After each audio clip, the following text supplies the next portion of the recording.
مقام مصطفیٰ میں اس آیت مقدسہ کا ترجمہ، اس کے مرادی معنی آپ سنیں اور اس کے بعد ہم انشاءاللہ اپنی گفتگو کا جو محور بنائیں گے قرآن مجید فرقان حمید احادیث مقدسہ سے پھر اس پر دلائل انشاءاللہ تبارک و تعالی۔ ارشاد باری تعالیٰ وما ینطق عن الہویٰ، ہمارا حبیب جب گفتگو کرتا ہے، جب بولتا ہے، جب ارشاد فرماتا، اپنی ہوا، اپنی خواہش، اپنی مرضی سے نہیں بولتا۔ ان ہوا الا وحی یوحیٰ، وہ تو جب بولتے ہیں تو اللہ تبارک و تعالیٰ کی منشا اور مرضی کے مطابق بولتے ہیں، وحی الہی کے مطابق بولتے ہیں۔ تو کیا مطلب ہوا؟ آپ اندازہ لگائیے مقام مصطفیٰ، اور میں بہت آسان تقریر کرنے کا عادی، عموماً میری تقریر علماء کے لیے نہیں عوام کے لیے ہوتی، یہ تو علماء کی مہربانی کہ وہ تشریف لائے اور جلوہ گر۔ جب ہم یہ کہتے ہیں کہ قرآن مجید اللہ تبارک و تعالیٰ کا کلام، لفظ قرآن کہتے ہی ہمارا ذہن اس طرف جاتا کہ یہ اللہ تبارک و تعالیٰ کا کلام، اور جب ہم کہتے ہیں حدیث، فوراً ہمارا ذہن جائے گا یہ حضور علیہ السلام کا کلام، یہ حدیث مصطفیٰ، یہ قول رسول، یہ سب آپ جانتے۔ اب میں آپ سے پوچھتا ہوں کہ جب ہم کہیں قرآن تو ہم مان لیتے ہیں کلام الہی، جب ہم کہیں حدیث ہے ہم کہیں گے کلام مصطفیٰ صلی اللہ علیہ وسلم، لیکن آپ نے غور کیا کہ بولنے والا تو ایک ہے مگر کلام دو؟ ابھی غور کیا آپ نے؟ بولنے والے تو ایک لیکن کلام دو ہے۔ اللہ تبارک و تعالیٰ بھی فرمائے تو اپنے حبیب کی زبان سے پیارے مصطفیٰ کہیں تو بھی اپنی زبان سے۔ اب اگر حضور ہمیں نہ بتاتے کہ یہ قرآن مجید ہے، ہمیں پتہ لگتا؟ یہ میں ان کو اشارہ کر رہا ہوں جو اپنے آپ کو اہل قرآن کہتے اور کہتے ہیں حدیث کی ضرورت نہیں ہے، اس کو تو اٹھا کر کے سمندر میں ڈال دیا جائے۔ یہ بتاؤ کہ تمہیں یہ بتایا کس نے کہ یہ قرآن مجید فرقان حمید؟ اگر حضور نہ بتاتے کہ یہ قرآن مجید فرقان حمید ہے، کیا ہمیں پتہ لگتا؟ ہمیں پتہ چلتا کہ کلام مجید ہے، قرآن مجید ہے؟ ہمیں پتہ تو نہیں لگتا کہ قرآن مجید فرقان حمید کے بتانے والے بھی پیارے مصطفیٰ، اور خود کلام کریں اپنی زبان سے وہ احادیث مقدسہ۔ ایک بات اور ذہن میں رکھیے کہ ہے تو بولنے والے ایک، کلام دو ہیں۔ ہم نے شاید پہلے بھی کہا، لوگ کہتے ہیں کہ احادیث مقدسہ پر کوئی توجہ نہ دی جائے، ذریعہ رب گفتگو ہے، اسے اٹھا کر دریا میں ڈال دیا جائے۔ ہم نے کہا بڑی عجیب بات ہے کہ احادیث مقدسہ تو آپ کی ہیوسٹن میں بھی ہوں گے، پورے امریکہ میں ہیں، سعودی عرب ہے، عرب امارات، پاکستان، ہندوستان، بنگلہ دیش، افغانستان وغیرہ وغیرہ، کہاں کہاں سے اٹھا کر سمندر میں ڈالا جائے۔ ہم نے آسان طریقہ یہ نکالا، اسی ایک ہی کمبک اٹھا کر سمندر میں ڈال دیا جائے، تو کتنا آسان کام۔ تو لوگ اس طریقے سے ہتک اور یہ کر کے، اور اس کے بعد قول رسول سے اپنی توجہ ہماری آپ کی ہٹانا چاہتے۔ میں نے مناسب سمجھا کہ قول رسول ہی پر آج گفتگو کی جائے۔ قول رسول کی اہمیت کیا ہے اور قول رسول عزیزان گرامی کیا؟ کچھ تو آپ نے ترجمے کے ضمن میں یہ سن لیا کہ زبان ایک ہے پیارے مصطفیٰ کی، بولنے والے دو ہیں۔ حضور ہی فرماتے ہیں یہ قرآن ہے، مان لیتے ہیں قرآن مجید۔ حضور فرماتے ہیں میری حدیث ہے، مان لیا جاتا ہے کہ حضور صلی اللہ تعالی علیہ وسلم کا کلام۔ ایک دوسری طرف آپ کی توجہ مبذول کراتا ہوں، آدمی کی خوبی یہ ہے کہ آپ کہیں صاحب یہ بہت بولتا ہے، بڑے دلائل، بڑے براہین سے بولتا، یہ صفت اس کی بڑی مشہور ہے، لیکن آئیے مقام مصطفیٰ پر گفتگو کر رہا ہوں تو ایک عجیب نقطہ آپ کے ذہن میں یہ بیٹھ جائے۔ حضور علیہ الصلوۃ والسلام احادیث کی جو اقسام ہیں ان میں ایک قسم تو یہ ہے کہ قول رسول حضور علیہ السلام بولیں، آپ نے کچھ فرمایا نہیں، راوی کہتا ہے حضور کا چلنے کا طریقہ یہ تھا، وہ بھی حدیث، کھانے کا طریقہ یہ تھا، یہ بھی حدیث، پینے کا طریقہ یہ تھا، یہ بھی حدیث، سونے کا طریقہ یہ تھا، یہ بھی حدیث، اٹھنے کا طریقہ یہ تھا، یہ بھی حدیث، چلنے کا طریقہ یہ تھا، یہ بھی حدیث ہے۔ حضور علیہ السلام کے سامنے کوئی کام کیا جائے اور حضور خاموش ہو جائیں تو اس کو کہتے ہیں حدیث تقریری۔ علماء سے پوچھئے کیا مطلب ہوا کہ حضور علیہ السلام کے سامنے کوئی بات کی جائے، اگر وہ درست نہ ہوتی تو حضور سکوت نہیں فرماتے۔ ایک مثال دیتا ہوں ضمناً، حضور ایک دسترخوان پہ جلوہ گر ہے، ایک بچہ بیٹھا ہوا، اس نے اپنا ہاتھ بڑھا کر حضور کی رکابی سے ایک نوالا اٹھانا چاہا، حضور نے فوراً اسے روک دیا، اپنے سامنے سے کھاؤ۔ کیوں؟ کہ یہ ایک دسترخوان کی وزاداری کے خلاف کہ آدمی خود بیٹھ کر کسی کی رکابی میں سے نوالا اٹھائے، تو اتنی غلطی کو بھی حضور فراموش نہیں کرتے۔ حضور کے سامنے کوئی غلط بات ہو فوراً حضور علیہ السلام اس کو ٹوک دے، اور نہ ٹوکے وہ حدیث تقریری بن جائے۔ لیجیے نتیجہ یہ نکلا کہ میرے آقا چلیں تو حدیث، پھریں تو حدیث، اللہ اکبر بیٹھیں تو حدیث، کھانا کھائیں تو حدیث، پیئیں تو حدیث، ارے بولیں تو حدیث، چپ رہیں تو حدیث، بولیں تو بھی حدیث اور خاموش ہو جائیں تو بھی حدیث۔ یہ ہے مقام مصطفیٰ صلی اللہ تعالی علیہ وسلم۔ اب آئیے قول رسول کی اہمیت۔ قرآن مجید کی 2 آیت آپ سن چکے، میں سورہ یوسف کی چند آیتوں کا ترجمہ آپ کے سامنے رکھتا۔ آپ نے سنا یوسف علیہ السلام خواب کی تعبیر کا بہت علم رکھتے، اور اس امت میں حضرت محمد ابن سیرین رضی اللہ عنہ تعبیر کا بڑا علم رکھتے تھے۔ ان کی تصنیف تعبیر رؤیا، خواب کی تعبیر پر سب سے بڑی کتاب حضرت علامہ محمد ابن سیرین، اللہ تبارک و تعالی نے حضرت یوسف علیہ السلام کو تعبیر، خواب کی تعبیر رؤیا کا علم عطا فرمایا۔ آدمی کہیں شہرت حاصل کر لے، بلندی پر پہنچ جائے، کچھ لوگ جلنے والے بھی پیدا ہو جاتے ہیں جو اس کو نیچے گرانے کی کوشش کرتے ہیں، ڈی گریڈ کرنے کی کوشش کرتے ہیں۔ مثال کے طور پر، یہ مثالیں سمجھانے کے لیے ہوتی ہیں، ایک بادشاہ تھا، ایک عالم دین کو اور علماء کو بہت نوازا کرتا تھا۔ جب آ رہے نظرانے دے رہا، وزیر صاحب کو بڑی تکلیف ہوئی۔ ایک دن انہوں نے سوچا کوئی مولوی آئے، اس سے کوئی اہم مسئلہ پوچھا جائے تاکہ پتہ لگ جائے کہ کتنے پانی میں۔ ایک دن مولانا بیٹھے ہوئے ہیں، بادشاہ نے انعام اکرام سے نوازا۔ وزیر اعظم نے کہا مولانا ایک مسئلہ ذرا بتائیے۔ کہا کیا مسئلہ؟ کہنے لگے یہ بادشاہ سلامت کی ہتھیلی میں بال کیوں نہیں؟ سمجھ گئے مولانا، تاڑ گئے۔ کہنے لگے بھائی بادشاہ سلامت کی ہتھیلی میں اس لیے بال نہیں ہیں کہ یہ بہت مخیر، دیتے دیتے دیتے دیتے ان کی ہتھیلی کے بال گھس گئے۔ اچھا مولانا آپ کی ہتھیلی میں بال کیوں نہیں؟ کہنے لگے میاں بڑے سیدھے آدمی ہوں، تم ان کے دیتے دیتے گھس گئے، میرے لیتے لیتے گھس گئے۔ اچھا اس نے فوراً پیترا بدلا۔ کہنے لگے اچھا مولانا یہ بتائیے کہ بادشاہ کے تو دیتے دیتے گھس گئے، عالم کے لیتے لیتے گھس گئے، تو میرے ہتھیلی پہ بال کیوں نہیں؟ کہنے لگے کمال ہے، تم بھی بڑے سیدھے آدمی ہو، بادشاہ کے تو دیتے دیتے گھس گئے، میرے لیتے لیتے گھس گئے، تمہیں کچھ نہیں ملتا تو ہاتھ ملتے ملتے گھس گئے۔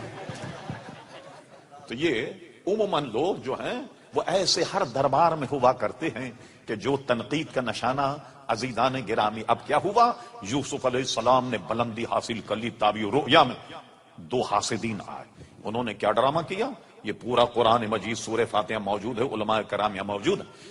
کہنے لگے ہم نے سنا ہے کہ آپ خواب کی تعبیر کا علم رکھتے، میرا عنوان آپ کے ذہن میں رہے، میں چاہے ہنسی کی بات کروں مگر اپنے عنوان پر بالکل قائم رہوں گا، بالکل، تاکہ یہ بات آپ کے ذہن میں راسخ ہو جائے۔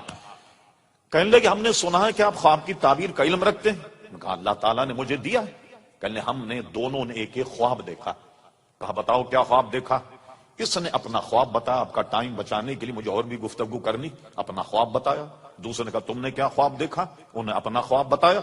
آپ نے ایک کو فرمایا کہ تو کسی دربار میں ساتھی لگے گا، اور دوسرے سے کہا تجھے پھانسی ہو جائے گی، تجھے سزائے موت ہو جائے گی۔ اب جب دونوں نے تعبیر سن لی، خوب ہلنے لگے، ہو جمالو کرنے لگا، پتہ لگ گیا آج کیا آپ خواب کی تعبیر کا کتنا علم رکھتے ہیں۔ کہا ہم نے تو سرے سے کوئی خواب دیکھا ہی نہیں، اور آپ نے تعبیر بتا دی۔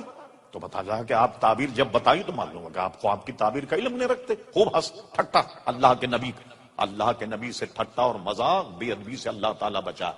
الحمدللہ اہل سنت جماعت اس سے بچے ہوئے۔ اب دیکھیے اللہ کے نبی کو جلال آ گیا، سنے قول رسول کی اہمیت۔ فرما اچھا تو تم نے خواب نہیں دیکھا؟ تم نے بھی خواب نہیں دیکھا؟ تم سے میں نے کیا کہا کہ تم شاہی کسی دربار میں ساقی لگو؟ تم سے کیا کہا کہ تمہیں سزائے موت دی جائے گی؟ فرما تم نے اگرچہ خواب نہیں دیکھا مگر سنو، ہوگا وہ جو یوسف کی زبان سے نکلا، وہی ہوگا جو میری زبان سے نکلا۔ مذاق کرنے آئے، ٹھٹا کرنے کے لیے آئے، یہی ہوا کہ ایک کو ساقی لگا، دوسرے کو پھانسی لگی۔ اللہ اکبر۔ تو آپ نے دیکھا جو اللہ کے نبی کے دہن سے نکل جائے وہ عزیزان گرامی پتھر کی لکیر۔ اعلی حضرت امام اہل سنت مجدد نیت حاضرہ صاحب الحجت القاہرہ المؤید ملت طاہرہ مولانا شاہ احمد رضا خان فاضل بریلوی فرماتے حکم نافذ ہے تیرا، خامہ تیرا سیف تیری دم میں، جو چاہے کری دور ہے شاہ تیرا۔ کہ جو دہن سے نکل جائے وہ پتھر کی عزیزان گرامی لکیر۔ اب آئیے قرآن کے بعد اب آئیے حدیث شریف۔ علماء موجود ہیں، ابو داؤد شریف کتاب العلم، اس میں حدیث موجود ہے، مشکات کے بھی غالباً کتاب العلم میں ہے۔ حضرت عبداللہ ابن عمرو ابن عاص، یہ عبداللہ ابن عمر نہیں، یہ عبداللہ ابن عمرو ابن عاص رضی اللہ تعالی عنہ، یہ کہتے ہیں کہ میں حضور کی خدمت میں ہوتا، جو کلمہ حدیث کا نکلتا میں اسے لکھ لیا کرتا۔ کیا مطلب ہوا؟ کہ لکھنے کا رواج یہ بہت پرانا ہے۔ لوگ کہتے ہیں کہ 200 بار 300 400 سال کے بعد لکھی گئی۔ ارے پورا فن پڑھیے آپ۔ اس زمانے میں روایتیں کیسے ہوتی کہ جیسے ہم اپنے بچوں کو قرآن یاد کراتے، علماء محدثین اس طریقے سے حدیثیں یاد کیا کرتے۔ امام بخاری کو کئی لاکھ حدیثیں یاد تھی، اور امام بخاری ایک مرتبہ سمرقند یا تاشقند پہنچے، وہاں کے علماء نے انہیں گھیر لیا، کہا امام بخاری ہماری خواہش یہ ہے کہ ہمیں ایک ایک اپنے شیخ کی ایک ایک حدیث سناؤ۔ اب مجھ سے پوچھیں مولانا آپ کے کتنے استاد ہیں؟ میں 8-10 کے نام لے لوں۔ مولانا پوچھیں بھائی 10-15 استاد کے نام لے۔ لوگوں کے ذہن میں تھا کہ 10-15 حدیثیں بیان کریں۔ امام بخاری سنبھل کر کے بیٹھے اور علماء کا جناب اجتماع، اور امام بخاری نے ایک شیخ کی ایک حدیث بیان کی تو علماء کہتے ہیں 1000 حدیثیں بیان کی۔ 1000 حدیثیں بیان کی کہ گویا 1000 علماء سے خدمت میں آپ رہے، اور آپ نے 1000 حدیثیں ایک ایک حدیث بیان کی اپنے ایک استاد۔ تو آپ نے دیکھا اس کی مشقت میں لوگ جاتے اور جناب حدیثوں کو یاد کرتے زبانی اور پھر لکھا کرتے۔ اور ہم نے یہ بھی پڑھا امام بخاری کے احوال کہ جناب امام بخاری رحمت اللہ تعالی علیہ جب ڈکٹیٹ کرواتے، املا کرواتے تو 70 ہزار آدمی ان کے مجمع میں ہوتا۔ اس قدر لوگ ان سے استفادہ عزیزان گرامی کیا کرتے تھے۔ تو یہ سارا علم اس کے بعد کیا ہوا؟ زبانی لوگ یاد کرنے لگے۔ آپ نے نام سنا ہوگا doctor Hamidullah Khan of Paris, بہت بڑے محقق تھے اس دور، اور مسلمانوں کے صف اول کے محقق۔ ایک مرتبہ ہمارے یہاں نواز شریف صاحب جب پہلے وزیر اعظم تھے، انہیں پیرس سے پاکستان بلایا، سرکاری پروٹوکول پر یہ آئے۔ ہماری یہاں ریاست بھاولپور کی یونیورسٹی میں انہوں نے 14 لیکچر دیے۔ وہ 14 لیکچر اس فقیر کے بعد محفوظ ہوتا یہ کہ لیکچر کے بعد میں طلبہ ان سے سوال کر، وہ سوالوں کا جواب دیتے۔ ڈاکٹر حمید اللہ صاحب نے اس لیکچر میں ایک بات یہ کہی کہ میں دنیا کے کتب خانوں کو میں نے چھان مارا، اور میں نے حضرت ابو ہریرہ رضی اللہ تعالیٰ کی لکھی ہوئی 2 حدیث کی کتابیں پائیں۔ 2 حدیث کی کتابیں میں نے تلاش کی دنیا کے لائبریری میں۔ لیجئے تو اب آپ کے ڈاکٹر صاحب کریں کو علامہ یا مولوی نہیں کہہ رہا، کیونکہ ڈاکٹر کی بات ذرا لوگوں کی سمجھ میں زیادہ آ جاتی، مولوی کے حساب سے ڈاکٹر کی بات ذرا زیادہ لوگ سمجھ لیتے ہیں۔ یہ تو ڈاکٹر صاحب کہہ رہے ہیں آپ کے کہ حضرت ابو ہریرہ رضی اللہ تعالیٰ عنہ کی 2 جو تصانیف ہیں وہ میں نے دنیا کے کتب خانوں میں دیکھی۔ غرض یہ کہ علماء نے بے شمار گھوم کر جا کر احادیث مقدسہ کتنی کہاں کہاں تک گئے۔ مشکات شریف کتاب العلم دوسری فصل سب سے پہلی حدیث، کثیر بن قیس رضی اللہ عنہ روایت کرتے میں دمشق میں ابو دردہ رضی اللہ عنہ یہ مدینہ شریف سے دمشق آ گئے اور دمشق کی جامع مسجد میں درس حدیث دیا کرتے۔ فرماتے ہیں کہ میں بیٹھا تھا، ایک شخص آیا مسافر کھڑا ہو گیا حضرت ابو دردہ کے سامنے، وقت مناسب کہنے لگا یا ابا دردہ میں تمہارے پاس جانتے ہو کائے کے لیے آیا؟ اس کے سیاق و سباق سے پتہ لگتا میں کوئی تاجر نہیں، کوئی سامان لے کر آیا ہوں، یہاں بیچنا چاہتا ہوں یا یہاں سے کچھ خرید کے لے جاؤں اور مدینہ شریف میں جا کر اس کا سودا کروں گا، کچھ کماؤں۔ صرف مجھے ایک چیز یہاں لائی ہے۔ اور کہاں سے آیا ہوں جانتے ہو؟ میں مدینۃ الرسول سے تمہارے پاس آیا ہوں۔ کہاں مدینہ شریف، کہاں دمشق، نہ ریل گاڑی نہ جہاز، نہ گاڑیاں، کوئی سواری نہیں، خچر، گدھا، اونٹ، گھوڑا، اس کے سوا کون سی سواری؟ کس سواری پر کتنی دور سے پہنچ؟ اور کہا میں مدینۃ الرسول سے تمہارے پاس آیا ہوں، اور سنو کائے کے لیے آیا؟ مجھے وہاں کسی نے یہ بتایا تھا کہ تمہارے پاس ایک حدیث رسول ایسی ہے جو سوائے تمہارے کوئی بیان نہیں کرتا، میں وہ حدیث سننے کے لیے تمہارے پاس آیا ہوں۔ لوگوں نے اتنی مشقت شاخہ اٹھائیں اور ہم ایک قلم سے چوکڑی لگا دیں کہ حدیث شریف کچھ نہیں ہے؟ یہ عزیزان گرامی ہے کیا؟ ایک وبا، یہ دنیا کی تباہی۔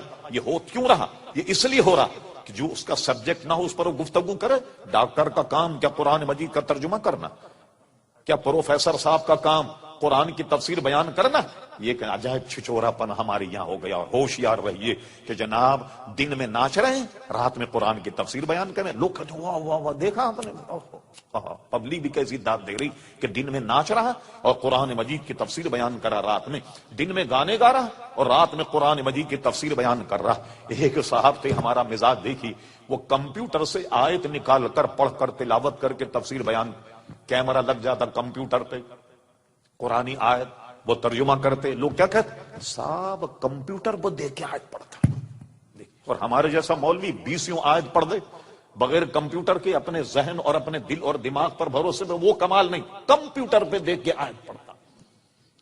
وہ دیکھا آپ نے کتنا جناب وہ مشہور اور معروف ہے۔ یہ ہمارا مزاج عزیزان گرام ہو کر آ گیا۔ صحابہ نے، تابعین نے، تبع تابعین نے، علماء مجتہدین نے احادیث کے اخذ کرنے میں جو جو صعوبتیں اٹھائی ہیں، اللہ اکبر، اس کا آپ اندازہ نہیں لگا سکتے عزیزان گرام۔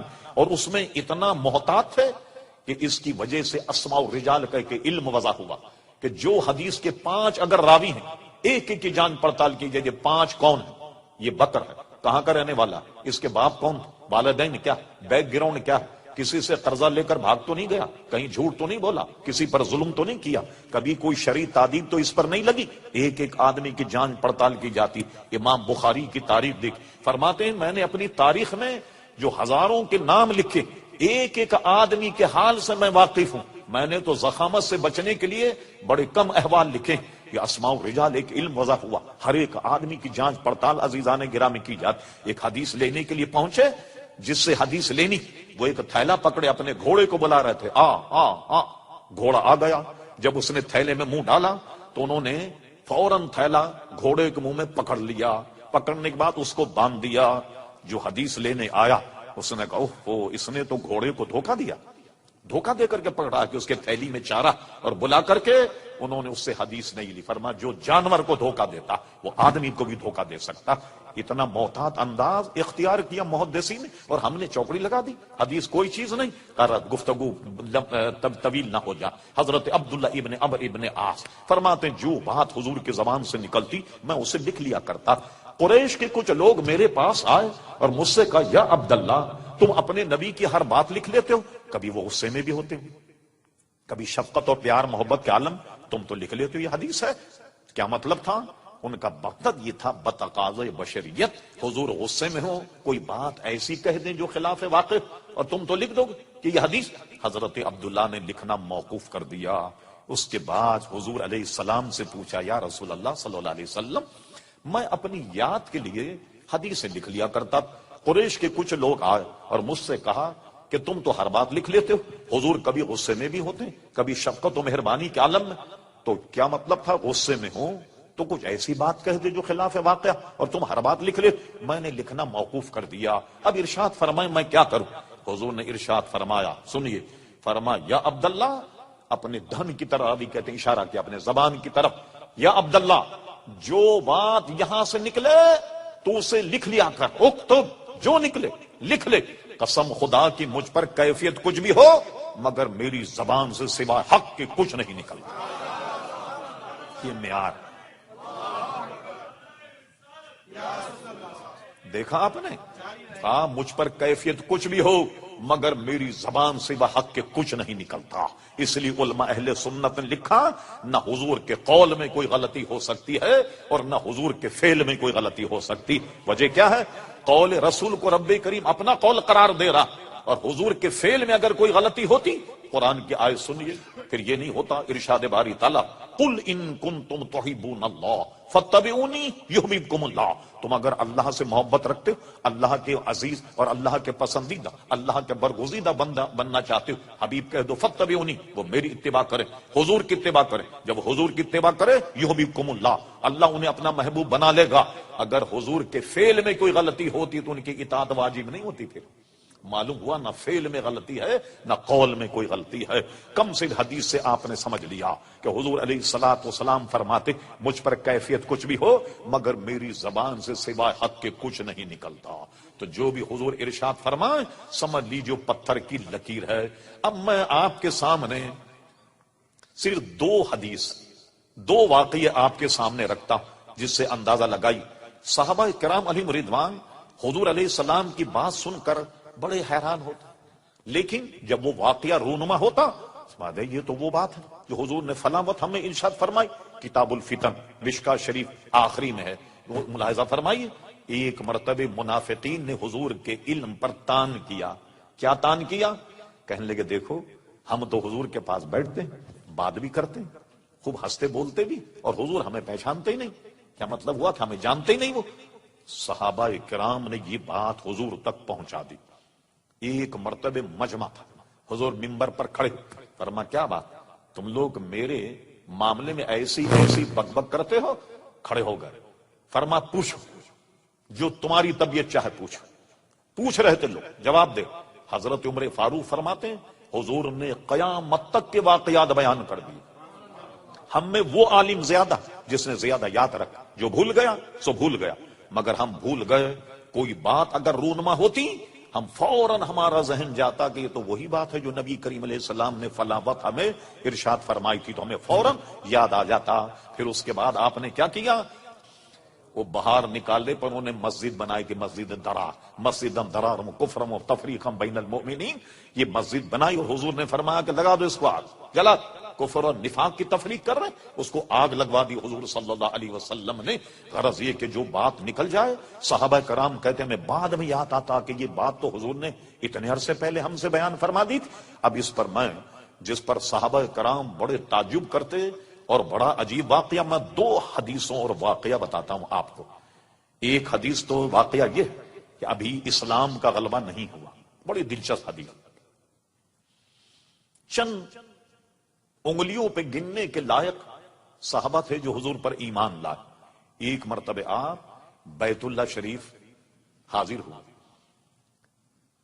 اس وقت کنجی بردار کا نام تھا عثمان ابن طلحہ. عثمان ابن عفان نے، عثمان ابن طلحہ وہ کنجی بردار. ظاہر ہے چند آدمیوں نے ابھی اسلام قبول کیا تھا.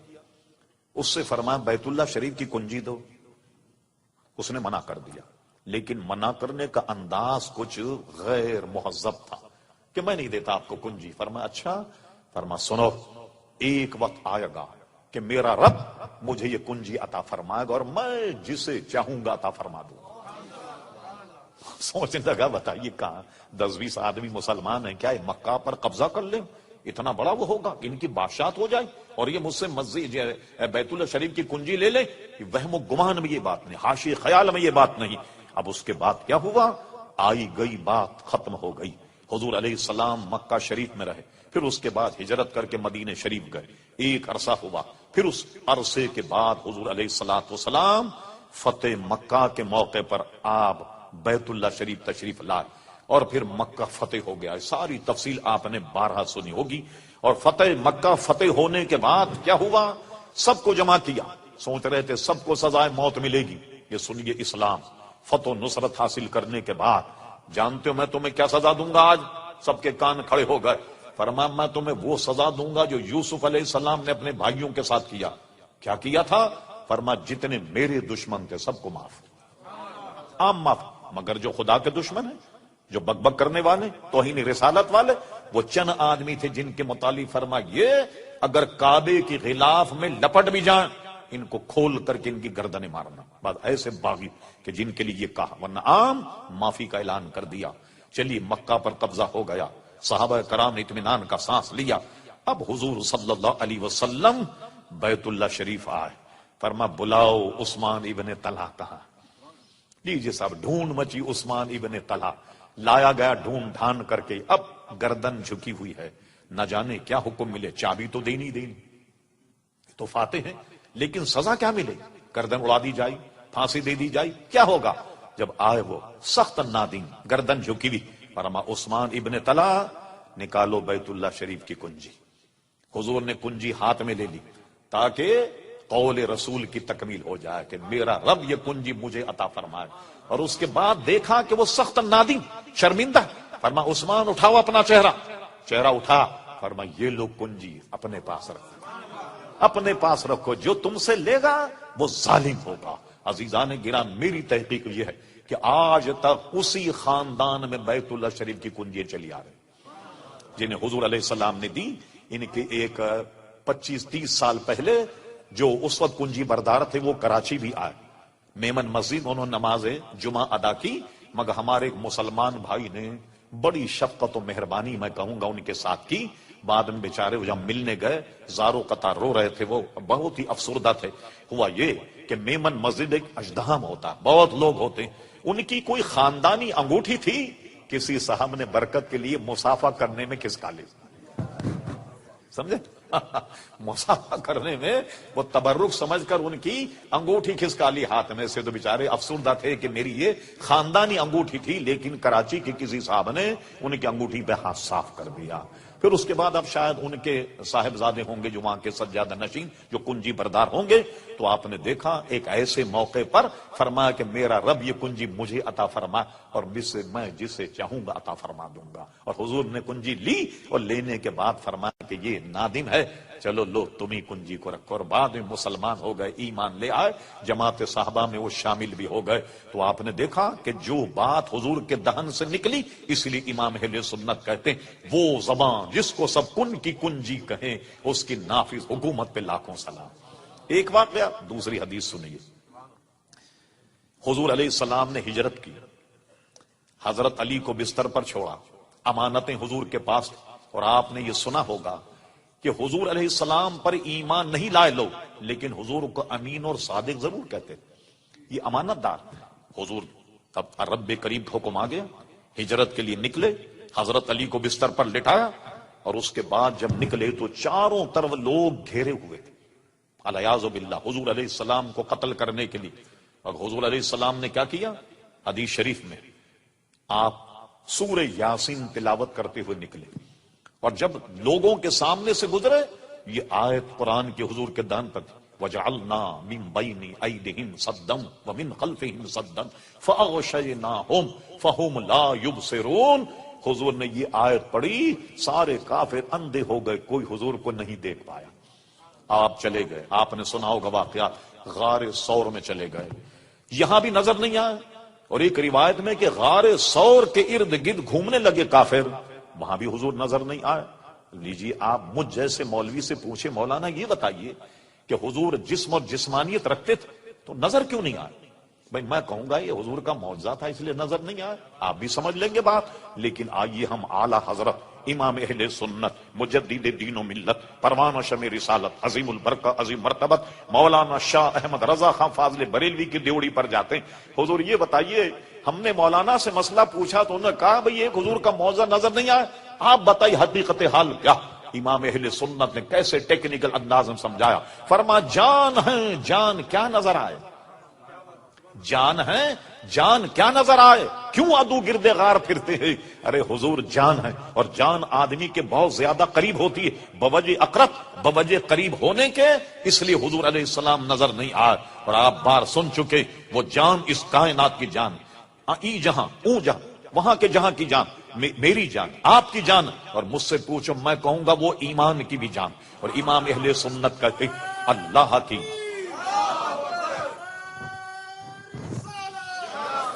امام اہل سنت کا کلام سنیے، فرماتے اللہ کی سرتابہ قدم شان ہیں یہ، انسان نہیں انسان، وہ انسان ہیں یہ، قرآن تو ایمان بتاتا ہے انہیں، اور ایمان یہ کہتا ہے میری جان ہے۔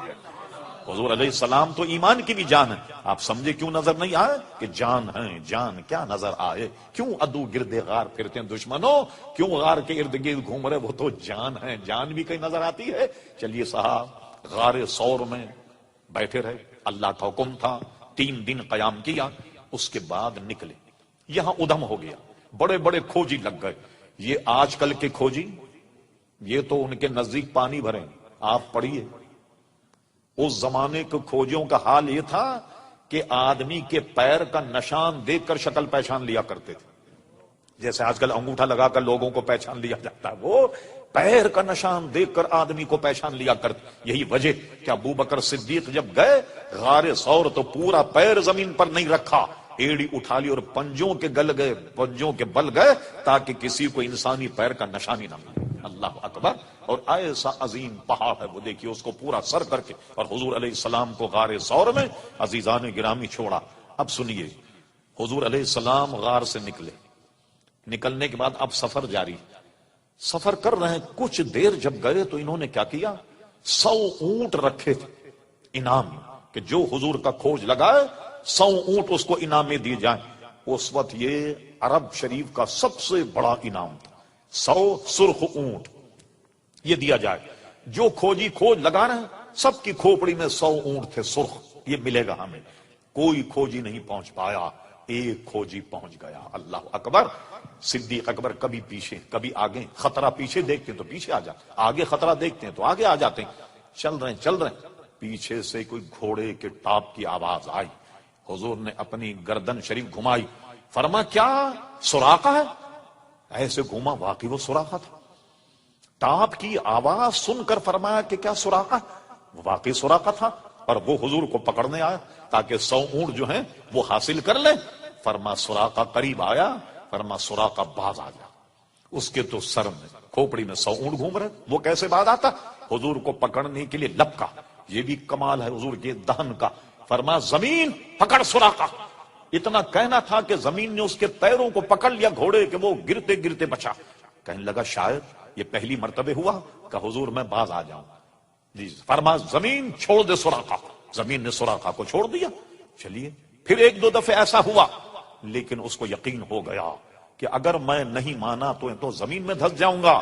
کہنے حضور مجھے معاف فرما دیں آپ، اور آپ جائیے، اور اب میں کسی کو بھیجوں گا بھی نہیں آپ کی طرف کہ میں نے کھوج لگا لیا تاکہ کوئی دوسرا آدمی آپ کو پکڑے، آپ چلے جائیے. حضور کے دہن سے یہ بات نکلی، سراقہ تو مجھے پکڑنے آیا؟ میں تو تیرے ہاتھ میں کسرا کے کنگن دیکھ رہا، میں تو تیرے ہاتھ میں کسرا کے کنگن دیکھ رہا. یہ بتائے آپ کو یہ جملہ کیسا ہے، کسرا کے کنگن دیکھ رہا ہوں؟ ایک دور آئے گا قیصر و کسرا کو مسلمان فتح کریں اور کسرا جو بادشاہ اس کو پکڑیں، حکومت پر قبضہ ہو جائے، اور اس کے ہاتھ میں ہیرے جواہرات کے سونے کے کنگن وہ نکالے جائیں گے، اور نکالنے کے بعد تیرے ہاتھ میں پہنائے جائیں گے. اس کی ڈیٹیل یہ، سراقہ میں تو تیرے ہاتھ میں سونے کے کنگن دیکھ رہا ہوں. یہ جملہ بالکل ایسا تھا کہ آپ مجھ سے ملیں تو آپ مجھ سے کہنے لگ جائیں مولانا سنا آپ امریکہ کے صدر بننے والے. ارے میں کہوں گا بھائی کوئی آدمی ملا نہیں آپ کو صبح سے، کوئی پاکستانی آدمی ملے مجھے اور وہ کہیں مولانا ہم نے یہ سنا ہے کہ آپ پاکستان کے صدر بننے والے. ارے میں نے کہا پچھلے صدر کا کیا حال ہے جو مجھے صدر بنا رہے، کیوں مذاق کر رہے ہو میرے ساتھ؟ مذاق ہوگا یا نہیں؟ کہا سراقہ میں تو تیرے ہاتھ میں سونے کے کنگن دیکھ رہا. لیجیے صاحب، سراقہ لوٹ گیا. اب لیجیے صاحب، حضور کے دہن سے نکل گیا. اور میں نے پہلے بتا کیا، وما ينطق عن الهوى ان هو الا وحی یوحى، اس کو سامنے رکھی اور مقام مصطفیٰ سامنے رکھیے. حضور اس دنیا سے تشریف لے گئے. قیصر و کسرا فتح نہیں ہوا. صدیق اکبر کا دور 2 سال کچھ مہینے کا، بڑی فتوحات ہوئی، کسرا فتح نہیں ہوا. فاروق اعظم رضی اللہ عنہ جلوہ گر ہوئے. مسند خلافت پر قیصر و کسرا کو رون دیا پیروں سے مسلمانوں نے، اور پہنچ گئے ایران. اور جناب کسرا کو پکڑا، ایران فتح کر لیا. بڑی بڑی سپر پاوروں کو عزیزان گرامی ختم کر دیا. اور اس کے بعد کسرا کو پکڑا، اس کے ہاتھ سے کنگن نکالے، اور ایک بڑی سی رکابی میں ہیرے جواہر اور کسرا کے کنگن یہ سجا کر کے مدینے شریف بھیجے گئے تحفے کے طور پر. فاروق اعظم رضی اللہ عنہ، حضور کسرا فتح ہو گیا، اور وہاں سے تحفہ آیا. فرما نہیں میں ہرگز نہیں لوں گا، جاؤ اس کو بیت المال میں داخل کر دیا جائے. کہا حضور ذرا نقاب کوشائی تو کیجئے، دیکھیے صحیح کیا آیا. حضرت فاروق اعظم رضی اللہ عنہ کیا کیا، جب کپڑا ہٹایا، اب جب 2 کسرا کے کنگن دیکھے قول رسول یاد آ گیا. اللہ اللہ. فرما اے لوگوں جاؤ سراقہ کو بلاؤ. سراقہ کہا، ایک ڈھونڈ مچ گئی. سراقہ کو پیش کیا گیا. اور سراقہ کا سراقہ ادھر آؤ اور یہ کنگن اپنے ہاتھ میں پہنو تاکہ قول رسول کی تکمیل ہو جائے. لیجئے صاحب، سراقہ کو کسرا کے کنگن پہنا اور دنیا دیکھ رہی ہے کہ قول رسول کی تکمیل ہو گئی. کئی برس پہلے حضور نے ارشاد فرمایا کہ سراقہ تو مجھے گرفتار کرنے آیا، میں تو تیرے ہاتھوں میں کسرا کے کنگن دیکھ رہا ہوں. آج کسرا کے کنگن سراقہ کے ہاتھ میں اور جماعت صحابہ کرام دنگ اور حیران. کیا ایسا وقت بھی ہم نے دیکھا کہ ان کے ہاتھوں میں کنگن پہنائے گئے؟ اب میں یہاں کچھ اپنی طرف سے اس پر کچھ اس کی شرح کرتا ہوں جو میری دماغ، جو میں نے سمجھا. یہ بتائیے یہ کنگن کیا تھے؟ ہیرے جواہرات، اور یہ کنگن تھے سونے کے. پوری جماعت صحابہ کے سامنے حضرت عمر فاروق نے کنگن پہنا، فرمایا اس کو پہنو تاکہ قول رسول تکمیل ہو جائے. ارے ایک صحابی تو کھڑے ہو کر کے کہتا، یا امیر المومنین، آپ کو حضور کا قول یاد نہیں آیا کہ حضور نے ایک مرتبہ ایک ہاتھ میں سونا لیا اور ایک ہاتھ میں ریشم لیا اور فرمایا لوگوں آگاہ ہو جاؤ کہ میری امت کے مردوں پر یہ سونا بھی حرام ہے اور یہ ریشم بھی حرام. آپ کو اتنا بھی مسئلہ معلوم نہیں؟ کچھ تو کہتے، ایک تو کوئی نہ کوئی کہتا یا نہیں. حضور علیہ السلام نے مردوں پر سونے کو حرام کر دیا اور ریشم کو بھی حرام کیا. ریشم وہ ہے جو اصلی ریشم جو کیڑے سے پیدا ہوتا. یہ ریشم کس طرح پیدا ہوتا؟ شہتوت کے درخت پر ایک کیڑا ہوتا، لوگ اس کو پالتے ہیں. شہتوت کے پتے کھان کر جیسے مکڑی جالا بناتی ہے اس طریقے سے وہ پنڈا بناتا اور پورا بنانے کے بعد اندر بیٹھ جاتا. اس کو چپ چاپ سے نکال کر پھر درخت پر رکھ دیا جاتا اور وہ دھاگے کی لچھی لے لی جاتی. وہ ریشم ہے جس سے ریشمی کپڑا بنتا. اور حضور نے فرمایا سونے کا. آج ہمارے یہاں منگنی ہوتی ہے، شادی سے پہلے بیگم اپنے شوہر کا ہاتھ پکڑ کر کے انگوٹھی پہناتی، اور شوہر نامدار جو ہونے والے ہیں وہ بھی بیگم کا ہاتھ پکڑ کو سونے کی انگوٹھی پہناتی. ارے نکاح سے پہلے یہ کیا معاملہ؟ ایک غیر عورت کا ہاتھ پکڑے یا عورت مرد کا ہاتھ پکڑے، مرد عورت کا ہاتھ پکڑے. اور ہمارے یہاں یہ بھی ہے کہ شاید آپ کے یہاں تو نہیں ہوگا، خواتین چوڑیاں پہنتی، چوڑی پہنانے والا ایک نامحرم عورت کا ہاتھ مل ملا کر کے اس کو چوڑیاں پہنا رہا. ارے یہ کیا بے شرمی ہے بھائی؟ ایک عورت یہ غیر مرد کے ہاتھ میں ہاتھ دے رہی اور یہ سونے کی انگوٹھی دولہے کو دی جا رہی. اور دولہا جو ہے سونے کی انگوٹھی چلو خاتون کو تو پہنا مگر اس سے ابھی تو نکاح بھی نہیں ہوا، کس طرح پہنا رہا؟ یہ رواج کیسے ہو گیا؟ اور آج برا مت مانیے گا، حق بڑا کڑوا ہوتا، چمن میں تلخ نوائی میری گوارا کر، مہمان سمجھ کے معاف کر دیجیے گا. آج تو ہمارے نوجوان ہار ڈالنے لگ گئے گلے میں، سونے کی زنجیر ڈالے ہوئے. اللہ اکبر! دیکھا یہاں چین پڑی ہوئی، یہاں چین پڑی ہوئی. اللہ، اسی لیے تو بے چینی. سب حرام ہے. یہ تو سونا استعمال مرد کے لیے تو جائز ہی نہیں کہ گلے میں سونا اور جناب یہاں سونا اور انگوٹھی بھی سونے کی اور جناب ایک ایکسٹرا جناب گھڑی تو گھڑی ایک ایکسٹرا اور جناب ایک کڑا اور جناب زنجیر ڈال لی جاتی. یہ ساری چیزیں حرام. ایک صحابی اٹھ کر کے کہتا، یا امیر المومنین، آپ کو حضور کی حدیث یاد نہیں رہی کہ حضور نے فرمایا کہ میری امت پر سونا اور ریشم حرام، اور آپ نے سونا جو ہے وہ سراقہ کو پہنا دیا؟ کیوں نہیں بولا کوئی؟ سنیے وجہ کیا ہے. وجہ اس کی یہ ہے کہ یہ مسئلہ سب جانتے تھے کہ اللہ کے کارخانے کے میرے آقا ایسے مالک ہیں، ارے جس کو چاہے حرام کر دیں، جس کو چاہے حلال کر دیں. وہ حضور علیہ الصلوۃ والسلام کی زبان، آپ کا دہن. یہ لوگ کہتے ہیں حضور بڑے قانون داں تھے. میں کہوں گا قانون داں نہیں، واقعی بہت اچھے قانون داں تھے مگر قانون ساز ہیں. جو دہن سے نکل جائے جملہ رب کریم کا وہی قانون ہے. جو دہن سے جملہ نکل جائے سمجھ لو مرضی مولا وہی، سمجھ لو کہ منشا الہی جو ہے وہی ہے. سب جانتے تھے کہ حضور علیہ السلام نے سب کو تو حرام کہا مگر ان کے لیے جو کہا ہے کہ کسرا کے کنگن پہنو گے اس حرام سے ان کا استثناء کر دیا. دیکھا آپ نے؟ اسی کو اعلیٰ حضرت امام اہل سنت کہتے ہیں میں تو مالک ہی کہوں گا کہ ہو مالک کے حبیب، یعنی محبوب و محب میں نہیں میرا تیرا. آپ نے انداز لگایا مقام مصطفیٰ. چلیے ایک تو یہ مسئلہ تھا سونے کا. اب میں آپ سے پوچھتا ہوں یہ بتائیے کہ جب حضور نے فرمایا سراقہ تیرے ہاتھ میں سونے کے کنگن پہنائے جائیں گے، مجھے جواب دیجیے اگر ایران فتح نہ ہوتا کنگن کہاں سے آتا؟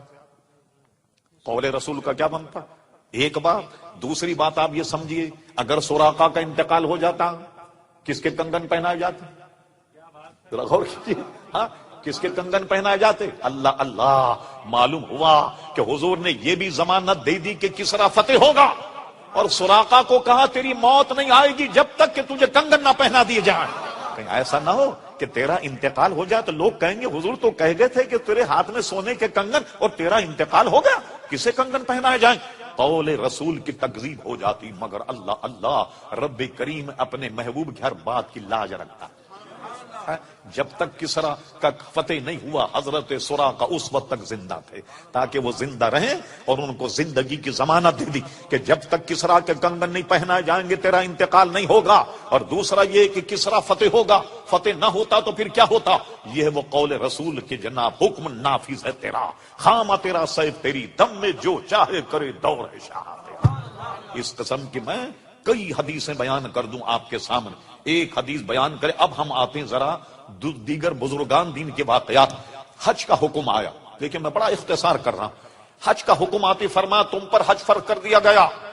کسی نے یہ سوال کر لیا، لوگ عموماً فالتو سوال نہیں کیا کرتے حضور سے، نہ جانے دہن سے کیا نکل جائے۔ کہا حضور کیا ہر سال کرنا پڑے گا؟ آپ نے سکوت فرمایا، تھوڑی دیر کے بعد فرمایا سنو، جب تم نے مجھ سے سوال کیا ہر سال، اگر میں ہاں کہہ دیتا ہر سال تمہیں حج کرنا پڑ جاتا، اگر میرے دہن سے نکل جاتا کہ ہاں ہر سال تمہیں حج کرنا پڑتا۔ اب سنو، زندگی میں ایک مرتبہ حج فرض ہے، ایک مرتبہ حج کرنا ہوگا۔ اور اللہ اکبر، تو آپ نے دیکھا قول رسول صلی اللہ علیہ وسلم کی اہمیت۔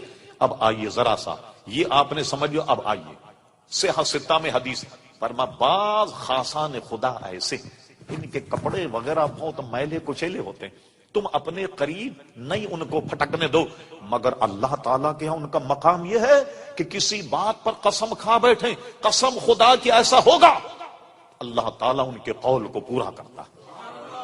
کسی مسئلے میں قسم کھا لیں کہ قسم خدا کہ ایسا ہوگا، اللہ تعالیٰ ان کے قول کی لاج رکھتا اور ان کی قسموں کی لاج رکھ کے واقعے کو ویسا بنا دیتا کہ جیسا کہ اس نے قسم کھائی۔ یہ حضور کے صدقے میں عزیزان گرامی، اولیاء کرام علیہم رضوان کا بھی عزیزان گرامی یہ مقام۔ اب آئیے دو ایک واقعے میں اور بتاتا ہوں۔ شیخ محقق شاہ عبدالحق محدث دہلوی، جو بزرگوں کے دہن سے بات نکل جائے، غور کیجیے مضمون یہ ہمارا۔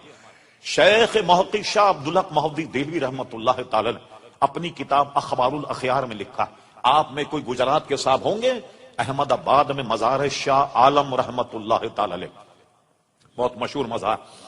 ان کی شہرت کی وجہ کیا ہے کہ وہ عالم دین تھے، اپنے علماء کو سبق پڑھاتے، دور حدیث۔ ایک مرتبہ بیمار ہو گیا، طلبہ کا 8-10 دن کا نقصان ہو گیا، سبق نہیں پڑھا پایا اپنے تئیں۔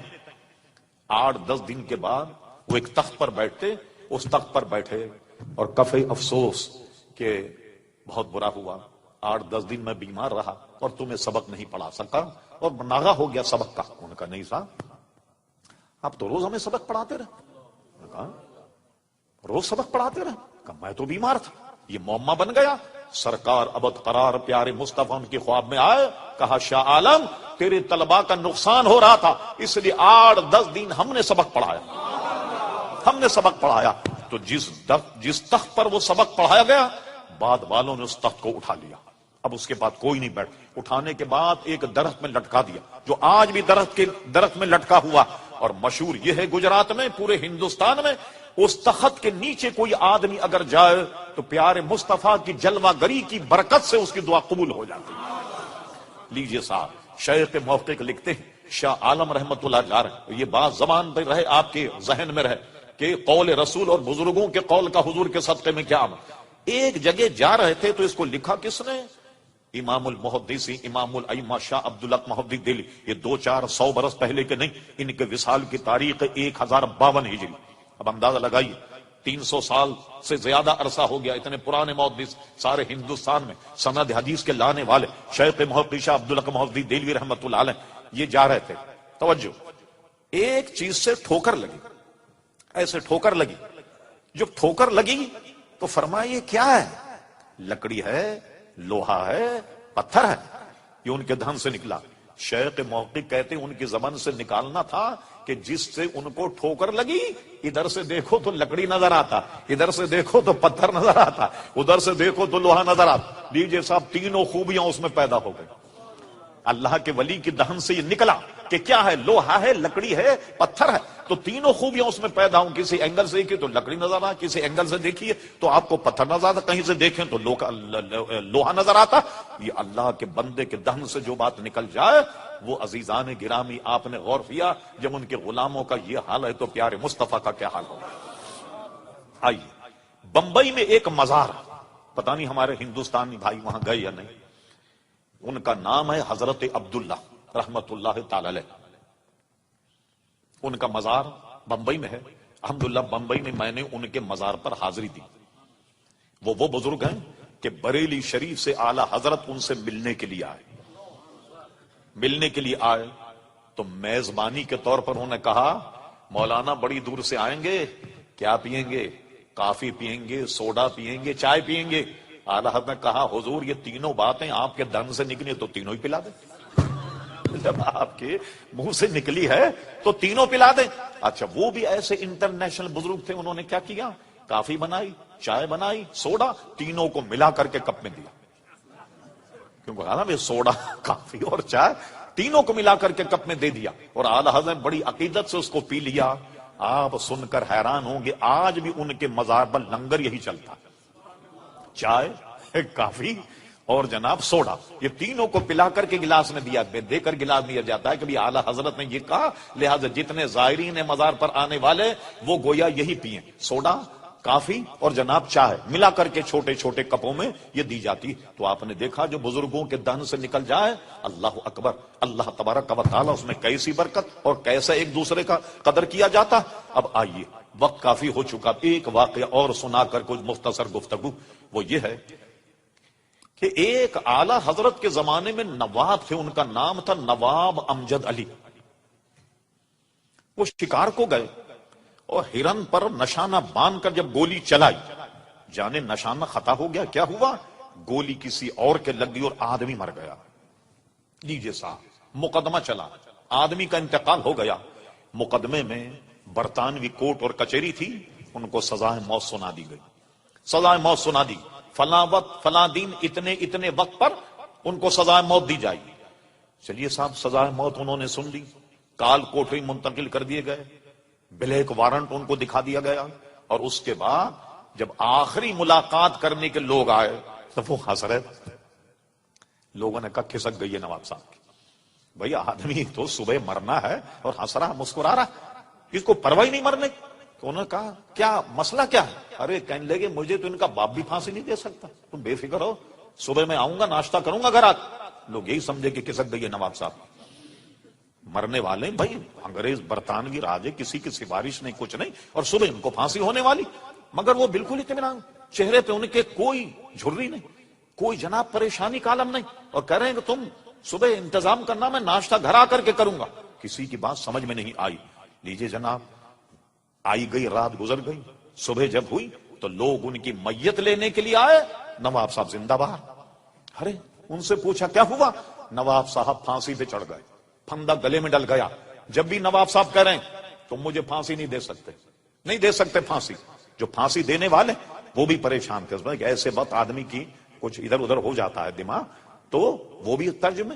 بالکل عین وقت تھا بٹن دبانے کا, اچانک کسی نے دروازہ کھٹکھٹایا اور دروازہ کھٹکھٹا کہا ملکہ وکٹوریا کی تاج پوشی کی خوشی میں آج جتنے بھی سزا موت پانے والے سب کو معاف کر دیا گیا, سب کو معاف کر دیا. اور وہ زندہ پھانسی کے پھندے سے اترے, اور جب لوگ ان کی میت لینے کے لیے آئے تو ان کو لے گئے, اور واقعی انہوں نے گھر جا کر کے ناشتہ کیا.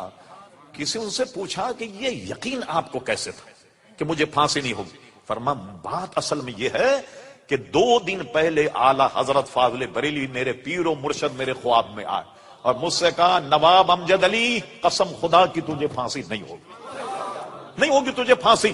مجھے اپنے پیر و مرشد پر اتنا یقین تھا کہ یقیناً مجھے پھانسی نہیں ہوگی, اس لیے میں تم سے کہہ رہا تھا ناشتہ تیار رکھو اور میں گھر آن کر کے تمہارے ساتھ ناشتہ کروں. بالکل چند منٹ یا چند سیکنڈ کا فاصلہ, اور فوراً کسی نے کہا ملکہ وکٹوریا کی تاج پوشی کی خوشی میں آج کے پھانسی پانے والے جتنے لوگ ان سب کو رہائی مل گئی. تو یہ حضور کے صدقے میں رب کریم نے بزرگان دین کو بھی عزیزان گرامی یہ ثمر اور یہ پھل عطا فرمایا. بتائیے پھر یہ غلاموں کا یہ حال ہے تو ہمارے آقا و مولا پیارے مصطفیٰ کا کیا حال ہوگا. آپ سے میں نے عرض کرا حکم نافذ ہے تیرا، خامہ تیرا سیف تیری، دم میں جو چاہے کرے دور ہے شاہ تیرا. وما ينطق عن الهوى ان هو الا وحی یوحى. اس لیے فرماتے حکم نافذ ہے تیرا، خامہ تیرا سیف تیری، دم میں جو چاہے کرے دور ہے شاہ تیرا. وہ زبان جس کو سب کن کی کنجی کہیں، اس کی نافذ حکومت پہ لاکھوں سلام. وما علینا الا البلاغ.